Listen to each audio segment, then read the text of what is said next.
Түркүдө аял өзүнө өрт койду. Бул тууралуу облустук милициядан билдиришти. Маалыматка караганда 15 октябрь күнү Чүй районунда жергиликтүү тургун күйүүчү суюктукту чачып өзүн өрттөп жиберген. Күйүк алган аял ооруканага жаткырылган. Териштирүү жүрүп жатат деп жазылат маалыматта. Аялдын эмне үчүн бул кадамга барганы аныкталып жатканы кошумчаланды.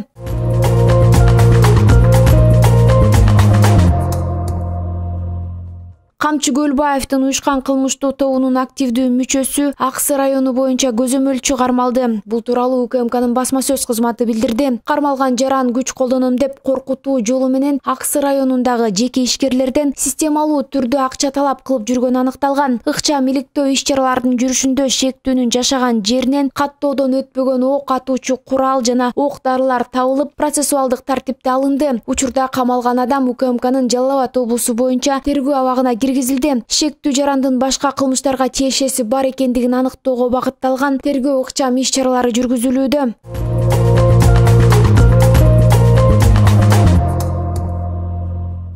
Коомдук транспорттан акталай төлөм жүргүзгөн айдоочулар аныкталууда. Бул тууралуу мэриядан билдиришти. Буга байланыштуу Бишкек жүргүнчүлөр автотранспорттук ишканасы, муниципалдык ишканасы ыктыярчылар менен биргеликте коомдук транспорттарда айдоочуларды көзөмөлдөө жана шаар тургундарына акталай эмес төлөм боюнча түшүндүрүү иштерин жүргүзүшүүдө. Күн сайын Бишкек жүргүнчүлөр автотранспорттук ишканасы, муниципалдык ишканасынын кызматкерлери менен биргеликте 60 ыктыярчы каттамга чыгууда.